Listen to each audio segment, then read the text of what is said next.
Basali barrage. Là, tu n'es pas jaloux, apparemment. Non, non, non, je ne suis pas jaloux. Ce qui est président de la République, Oyebi ko gérer biloko na yo bien. Ce qu'on t'a le parc, il y a Kingakati. Mais il y a parc, moko ozo sepela. Okomi kuno ko sepela yo, ata moko ko sepela. Mais ce Kingakati, c'est jardin zoologique, la botanique. C'est quoi le jardin zoologique? Okuta banyama balingi bakufa na nzala. Banyama msupe basali susute. Pour nini, mais ils ont bien géré. Ndenge ni oza capable de gérer bien biloko na yo moko, mais biloko l'état oza gérer bien. Au moni bato bazolo baki bienvenue peut-être avec Luka Post était makamwele ki mingi na motema oyo papa. Vous êtes stressé? Je ne suis pas stressé quand je regarde mon peuple souffrir. Alors que tous na ba potentialité oyo. Dans mboko yo toko kufanza la c'est possible. Fonctionnaire va foutre malamu, c'est possible. C'est très c'est facile. Na tiki.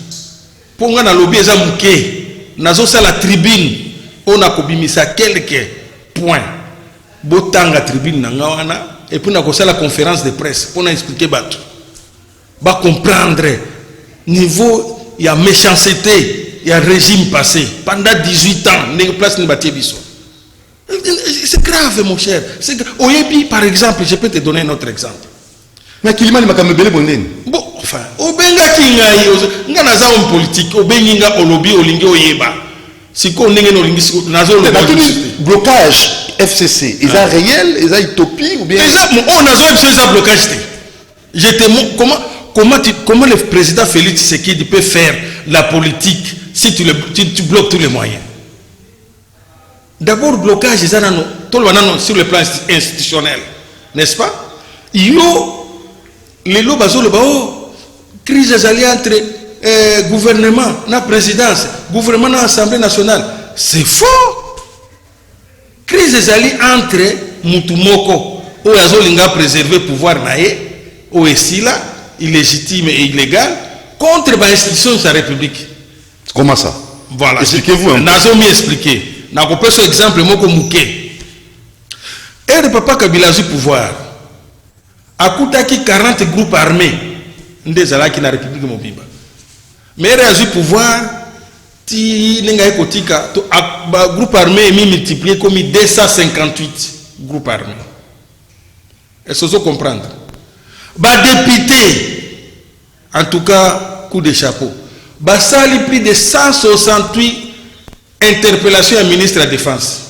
Pour bâtir motion, ba ko ça pour sécurité bato bazokufa chaque jour na Bunia, chaque jour bato bazokufa na Butembo na Beni na Mulenge ba sœur mama na biso bazo violer bango ba biloko bazo iba économie ezokufa bato bazokufa chaque jour papa. Mais dans tout ça yo kana si les aide sikoyo ba député ba koti motion ministre de la Défense a salé l'autre côté pour insécurité l'équipe makasi mais mi beko ko na Kingakati ba député bo voter motion anate et puis vous assure nazassure pour ngamoko nazaki na vous savez ba réunion yo kenda Kingakati nazako kende Kingakati nazako kende Kingakati nga na ebisio et puis mot d'ordre soko ki FCC ba lobina noté bazo de la mot d'ordre ça ce n'est pas un secret nga nazaka mukomususu na bureau honorable Balamaki na tourner sikoyo motion ndeni abi non ils sont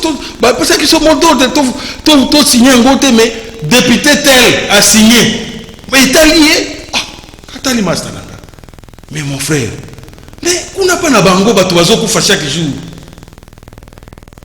député wana na boy kotanga bakomba bato mais place azali na pesa ka na benga kana ndio oza mobali a signé na réunion na biso ya SFC balobeli yo président ye mai ya lobito signé te yo ke signé ndeni motion ekwei mususu okoloba siko wana crise ezali entre parlement na gouvernement non crise ezali entre ye moko kuna na gouvernement. Donc en fait vous voulez quoi? Congolais on libère les députés batika nomboka biso le reste to kenda isika mususu to ndeni nalingi peuple congolais a récupéré pouvoir nae a récupéré mboka nae peuple congolais c'est ça on est géré ba ozo kangate mais ngana kanisi ko za journaliste professionnel nazo dénoncer la façon de travailler Et puis, c'est pourquoi, la question que les députés nyonso, baza ba intellectuel. C'est pourquoi nous avons na biso ba intellectuel. To mi repentir, to senga pardon, n'ensemble pe na population. Mais comment expliquer biso to ba diplôme ya ba université. Diplôme université, chaque université va komaka science splendide et conscience, c'est-à-dire la science ne resplendit qu'avec la conscience. Mais biso conscience n'est que roule de l'âme. Biso to bana une science sans conscience au service de Kingakati. Oui, pour conscience c'est na salate. Mais ce Kingakati lobby au sali. Bosambela pena? Basambelaka ou beto sambelaka. Tu sais c'est du courage hein. Même une balle peut me traverser la tête mais je l'ai dit parce que c'est la vérité. Une balle te traverser la tête. Oui, je suis prêt à mourir pour mon pays. Mais je dois dire la vérité. C'est ça la vérité. Hein? Mais je connais. Tala. Tu connais quoi? On a commencé cette guerre. Vous connaissez quoi? Yoka, Tobandi Makambo Oyo. Révolution Tobandi Ango. Papa Mokonzi. Félix Abengi Sibiso. Na FCC Tozaki. Batebelete Tokatsaki. Mais Totikali combien? Bon, Basi Wakufi Baza combien? Où est le sénateur Lola? Balobi Akufi na. Non, la Covid. Oui, à Balobi a confiné la Covid. Bon, en fait, moi, je ne veux pas... Je ne dis pas que Babomier, mais en tant qu'intellectuel, bon, pourquoi seulement ma point d'interrogation. Ceux qui n'ont pas de famille, mais n'ont pas autopsie. Ceux qui n'ont pas de famille.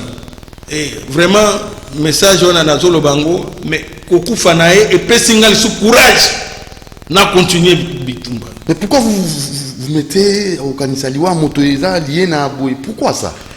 La mort n'est pas naturelle? La mort est naturelle, mais des fois, il y a des concours de circonstances où est indiqué que tu douter qu'il y a aussi des morts qui ne sont pas naturelles. Tu le connais. Il y a des morts qu'on peut empoisonner et on peut organiser un faux accident. Ça arrive en politique et même dans la vie courante.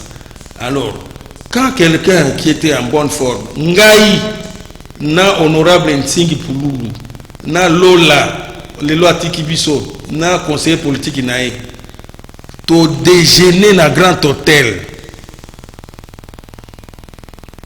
to lier ensemble, en forme, et 2, 3, 4 jours après, on a couché. Bon, en fait, toujours ça là. Toujours ça la macambouana, c'est parenthèse. On est à parenthèse. Alors, toujours un discours à mon Zambo. Oui. Est-ce que Ndeye Mokonzi alobi? Oui.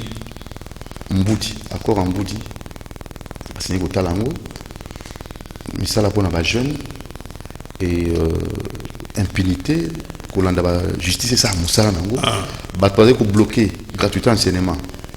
Balandela Bango, mais comme nous sommes au Zambo à lobby, et ce ça une aspiration que lobby et aux Amalam, tout à fait. Nazo d'abord un Hollanda qui déclaration nangai dans la qui que discours du président est rencontré ba attente la population. Yango monaki RK président sali discours naie mbala moko omoni population yoso en liesse babimi na balabala. Pour makambo tous les moqué aleka bongo tout la nana nos déclarations na bino. Oui. Na sima tozonga. Aleka bongo suivons d'abord votre déclaration et après politique comme promis. La FRACO affirme que le discours du président de la République en date du 6 décembre 2020 a été un moment de retrouvailles de vision, ainsi que d'expression de communion de pensée entre le peuple, entre le père de la nation, chef de l'État, avec ses filles et fils, le peuple congolais en son ensemble. C'est pourquoi la FRACO félicite le président de la République pour un message si clair et mieux disant sur les questions essentielles de la République. En toute solennité, la FRACO proclame son soutien à toutes les réformes voulues par le peuple et vues par le président de la République après ces consultations.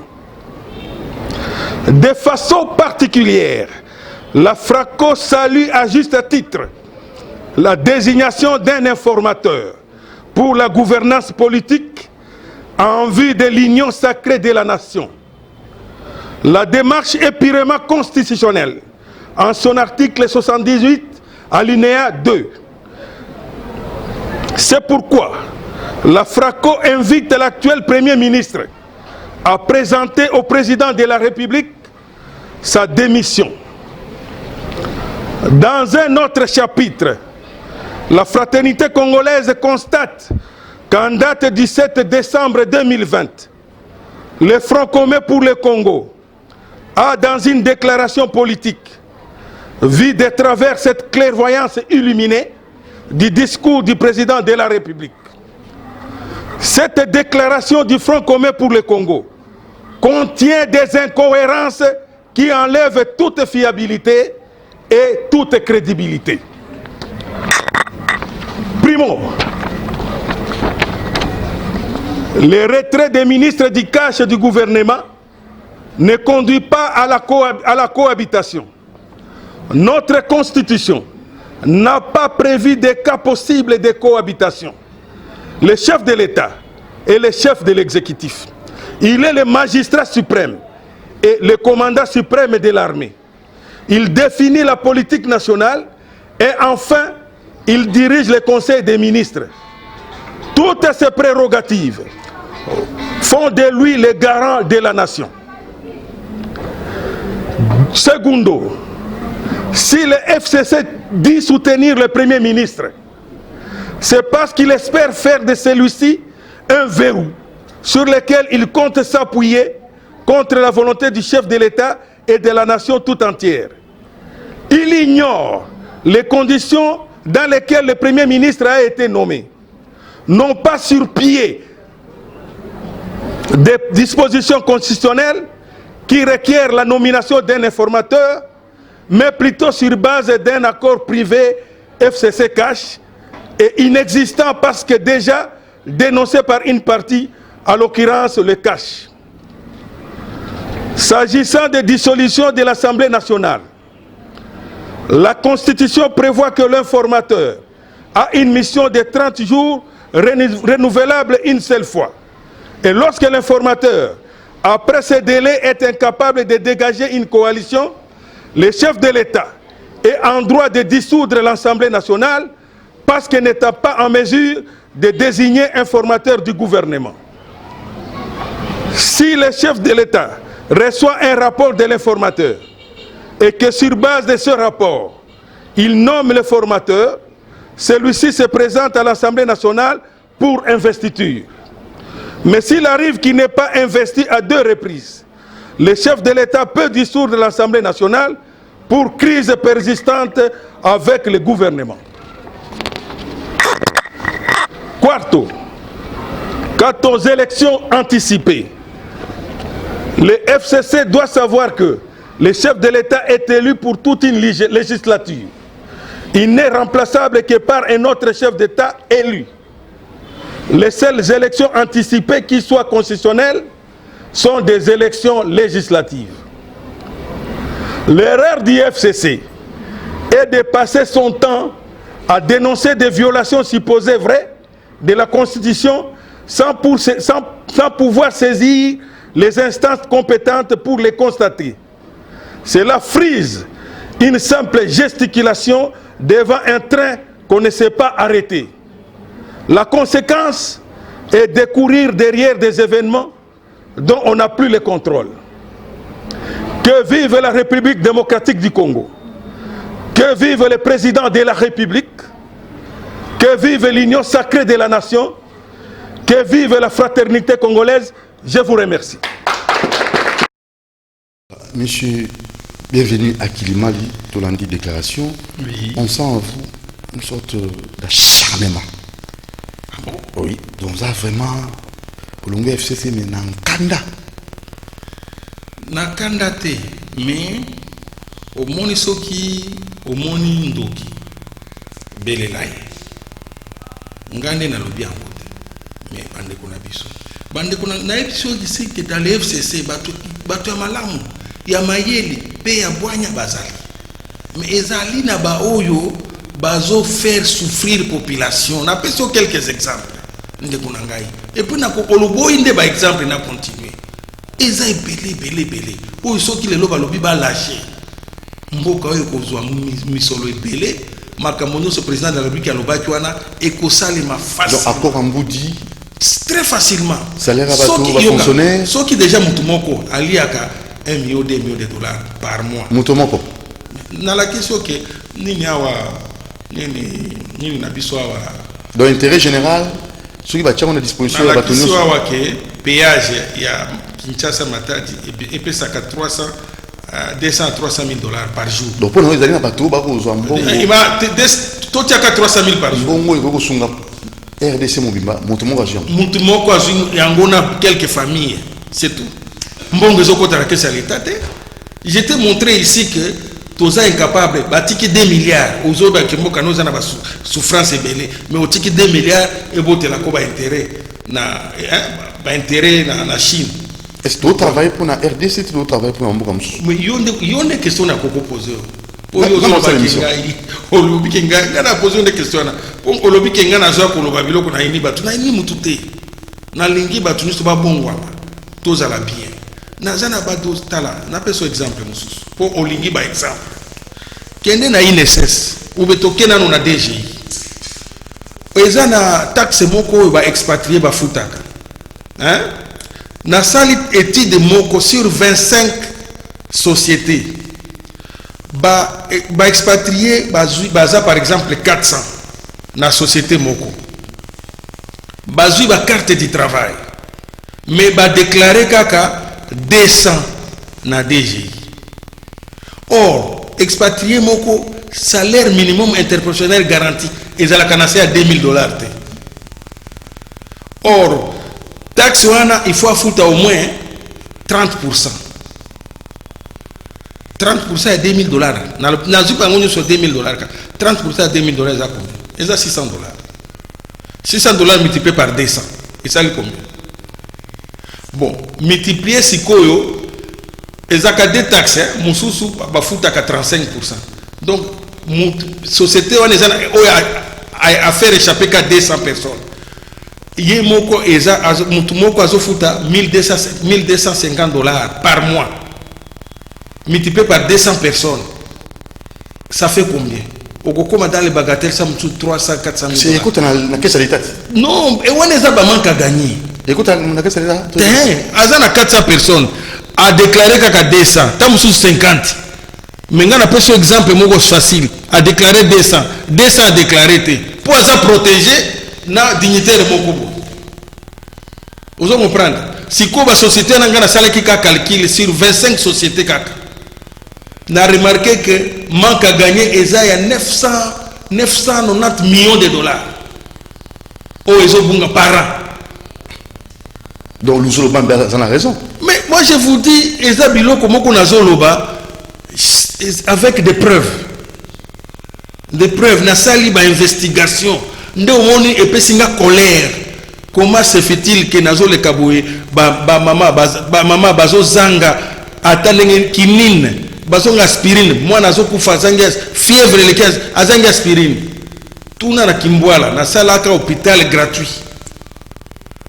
ti le hôpital ils ont fonctionné gratuitement nazana mbongo te mais un peu de volonté un peu d'organisation ba membre nanga nyonso bakenda kawana bafutaka eloko te sauf 2000 francs par mois.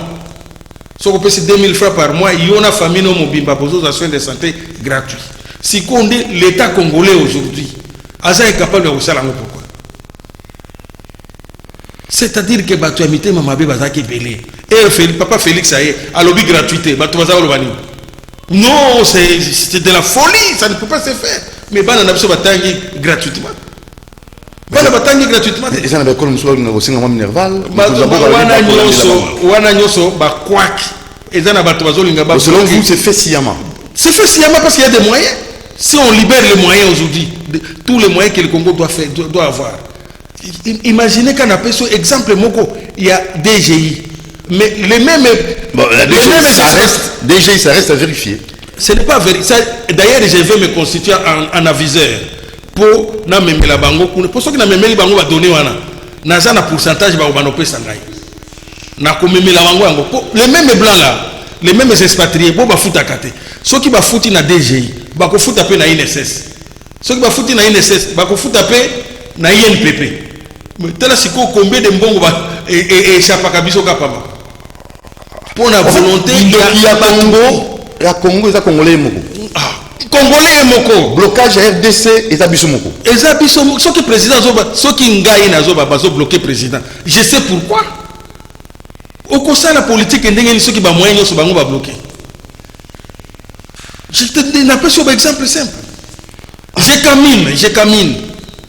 je camine eza démembré donc ba teki je camine nyonso ba membre de famille moko bazana ba société ou deux ou trois familles ba sombi je camine atikali kaka sur atikali na moins de 15% ya patrimoine na lelo je camine atikali na moins de 15% ya patrimoine na mais quelques 5 ou 3 familles na bande kuna bango nde bazunyo swana mais batie ba chinois na ba libanais liboso mais biso toyebi keza oyo chinois wana eza été papa eza makambo eza ebele soko oke na jekamine ndenge moko oke na sokimo ndenge moko sokimo ekufi jekamine ekufi miba ekufi mais nyonso na batekeli bango basi badémembre yango basombi yango na moins cher siko na ebiti mais siko oyo basombi yango mbongo wana nyonso bandokota na bapoche na bango bakomi ba milliardaire mais biso bana na biso banimi bakufaka nzala na nyonso na osengi na population sa nini parce que mokonzi mboka lobi musala ebandi ngape na bandi musala koloba pour peuple à comprendre afungola miso et na yebiso ke na komi constituer na viseur dossier nyonso na komemango na EDG na lakisi bango voilà bato nyonso bafuta kati faut ba bando futa hein eza ba dossier eza ebele papa mboka eza donc osoko moni bazo saigner biso à blanc makambo nyonso nazo episayo eza makambo ko za vérifiable tokomi na suka po na suka na émission oh là bon na lobi le côté donc yo lingi lelo o dévoiler c'est olobaki na ko ba pona discours à président pesanga moins minute nino kusuki ça na déclaration moni discours à président déclaration sur lobby l'équipe déjà boyoki hein discours à président eza discours moko et ko révolutionner biso nyonso et telemisi mwana Congo nyonso ayebake lelo mboke kozala suggéré neti liboso te ata yo za responsable kuna soko meki lisusu ko continuer makambo wana po biso toza na ba dossier tokotia ngo liboso bato il faut makambo changer ba ndenge président lobaki to mona pe changement ekota na gestion po soki mbongo ekoti na kati ya caisse ya l'état yango ko permettre président afuta batu malamu abongisa salaire ya batu santé et comme bien gratuité et simba kitoko lobi peto que na gratuité à soins de santé c'est ça et ça peut possible. Merci beaucoup. Un petit conseil à la député pour l'installation à bureau dans l'Assemblée nationale. Nous remercions nos députés d'Andenge ba répondre na appel à chef de l'État. Malgré salamaki moi ko bundawana nyonso ezali FCC. Règlement d'ordre intérieur. Abeno so yamboka kaka FCC yoka papa. Règlement d'ordre intérieur ya bango moko. Et lobi ke soki monsieur ezali na yo mutu ya bureau. Hein? Soki monsieur ezali na bureau. Botiki place na ba les plus âgés na les cadets. Bangonde bakamba po bino moko bokoza la ba juge et parti te. Mais erka bango ba monique bateli bango motion. Allez, ba convoquer plénière. Ou ko convoquer plénière ndenge ni oza déjà sous motion. Bon er mobulu yé okolobana na sali mobulu. C'est ayoti. Vraiment alors conseil on fait ça. Conseil na pesi na bandengo na ba population batonso balandio na pesi conseil moko na population ba tika la vigilant ba doubler vigilance ba pesa président de la République confiance ba député bo tika kobanga bo bima na makambo ko botika kobanga. Kabila c'est un homme comme tout autre homme, il peut mourir comme tous les autres hommes. Donc kobanga bazo bangaye. Mais tout le monde va mourir dès les autres. Non, c'est-à-dire que Batika Kubanga Kabila Bakatisa Baya pesa batia la main dans la patte mboka eza na ba problème ebele toza na besoin na bango. Ce sont des intelligences.